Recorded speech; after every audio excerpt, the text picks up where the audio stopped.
Sim, é verdade. Pode até acontecer casos, por exemplo, de um forro de madeira que os cupins atacaram. Aquele madeiramento que vai ele, sustentar esse forro... Forro, você está falando forro de estuque, Estuque. normalmente, né? Estuque, exato. Pode acontecer daquele madeiramento que sustenta esse estuque ficar de tal forma comprometido pelo ataque dos cupins que ele se torna frágil. E uma vez frágil, ele não suporta todo o peso da estrutura do estuque. E é o estuque pesa aquilo, hein? E aí pode cair, pode desaba. desabar. Então, é a única situação que a gente encontra assim, de um local onde o cupim pode trazer algum estrago significativo de desabar no local que possa causar algum transtorno grande para o cliente. Olha, curiosidade, vamos na curiosidade. No caso de uma mansão nos Jardins, eles estavam preparados para uma reunião de final de ano. Sabe assim, festa de final de ano, a mesa posta, e o pessoal foi numa outra sala para poder fazer lá a sua oração, para fazer lá o seu culto. Nesse intervalo desabou o forro de estuque em cima da mesa. Se porventura eles estivessem lá naquele momento, provavelmente teriam se machucado muito, com grandes possibilidades de até morte. Que coisa. Então você veja como é perigoso você ter um forro de estuque. Então assim, se você tem esse tipo de problema, cuide dos cupins e, mesmo cuidando do problema dos cupins, que se tem aí uma avaliação da estrutura através de um engenheiro especialista, para que não haja esse risco, porque uma vida custa caro. Sim, isso é muito perigoso, pelo que a gente observa, né? Claro, porque o estrago feito você não recupera mais. Estrago feito já foi e aí não tem como voltar atrás nesses casos. E teve um caso, são curiosidades que a gente, numa escola aqui no Brooklyn Novo, e caiu um ninho na cabeça de uma senhora que estava aguardando a netinha.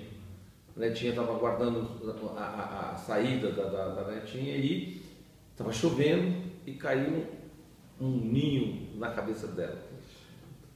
Na época, a nossa empresa tinha tratado essa escola, ficamos preocupados e aí eu não vou dizer, pelo menos por graças a Deus para nós, né? Não era um ninho de cupim, como se estavam dizendo. Na verdade, era uma colmeia. Eram abelhas, era uma colmeia de abelhas que despencou lá de cima porque aumentou o peso por causa da chuva e bateu na cabeça da mulher e matou. Bem lembrado. Inclusive, no caso de chuva, já aconteceu comigo. Eu estacionei meu carro depois de um dia de chuva, parei meu carro do lado de uma árvore e, por causa da chuva, os galhos ficaram pesados. E, infelizmente, um dos galhos veio a cair em cima do meu carro. E aí eu observei que esse galho ele estava comido por cupins. Ele ficou frágil na estrutura, o peso da água da chuva que acumulou no galho fez com que ele caísse, né? Bem, foi no meu carro, mas se tivesse passado uma pessoa naquele momento e esse galho caísse na cabeça de alguém. E olha, eu vou dizer uma coisa, você vê que em épocas de chuva intensa, ventania, a gente tem percebido que em São Paulo tem caído muita água. Sim.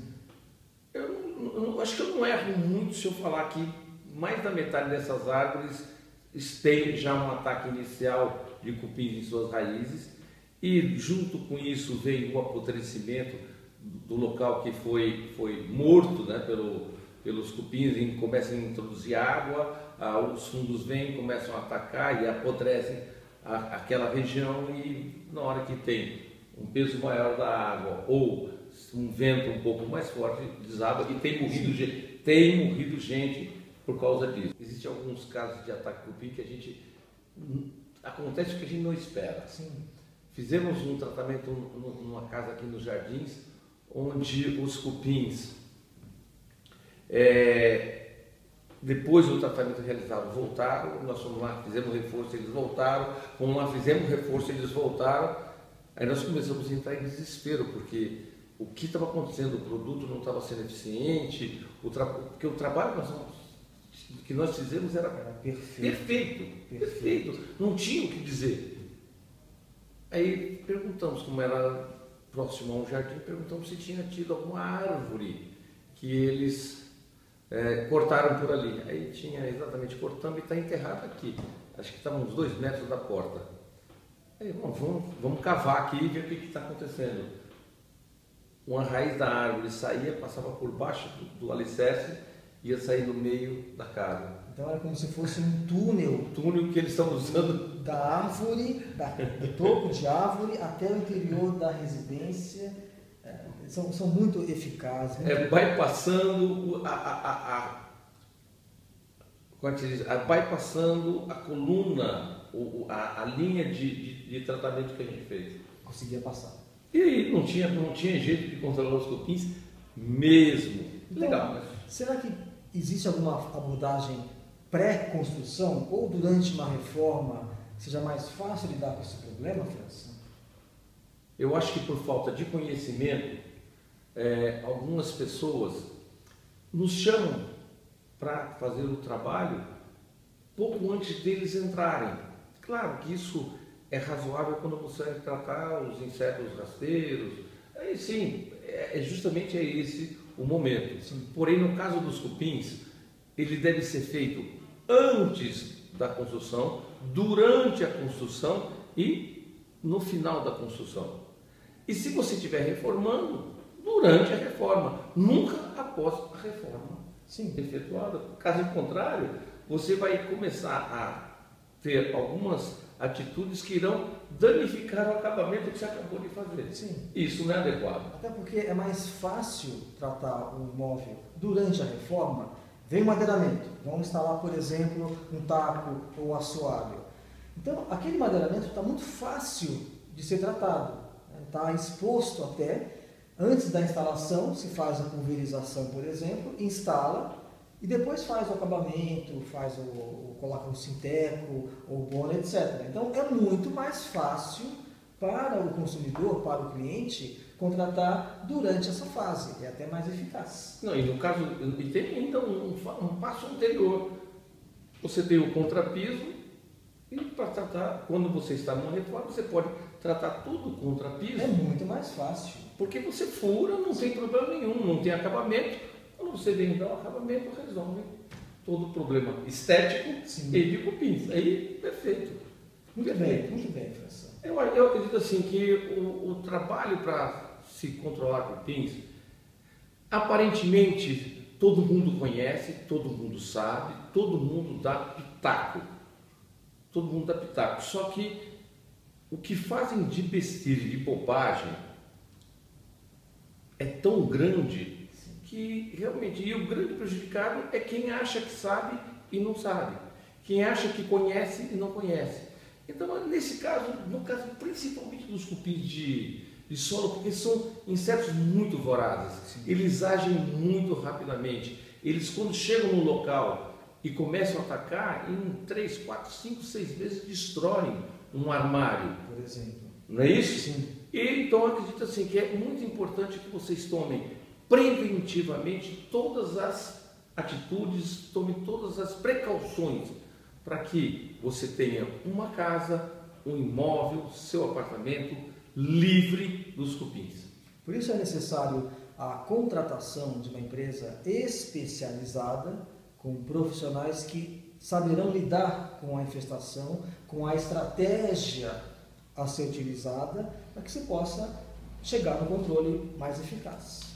E claro que use os produtos adequados para não contaminar a sua família, os seus familiares, seus filhos, e fique tudo bem. Muito bem, França. Eu creio que essas informações foram muito preciosas, que possa ajudar o consumidor, o cliente, primeiro, a entender o que são esses cupins, entender a importância, né, do controle e, principalmente, avaliar de que forma ele pode contratar uma empresa séria, uma empresa especializada que possa ajudá-lo na eficácia de um controle. Neste momento eu quero dar 2 dicas muito importantes para ajudar ao controle de cupins de forma preventiva. A primeira, quando você estiver na sua casa e tiver uma infestação ou os siriris começarem a circular em volta da lâmpada, você tem 2 opções. Ou você usa um aerosol e envenena aquele ambiente em que você está naquele momento, ou você pega um aspirador, os cupins voam extremamente mal, um aspirador você coloca, eles vêm todos para dentro, é muito fácil capturar. E depois você pega isso aí, joga, põe no lixo e está acabado o problema. E a segunda é fazer o controle dos insetos dentro da sua casa. O pessoal costuma chamar de desinsetização. Por qual motivo? Porque se os cupins estiverem voando, quando ele cair no chão, cair em algum lugar para se acasalar, ele vai ter contato com um produto químico utilizado e ele vai morrer. E assim, estamos trabalhando de forma preventiva, estamos fazendo de uma forma simples e tranquila para que você possa estar com o seu imóvel livre dessas pragas, dos cupins.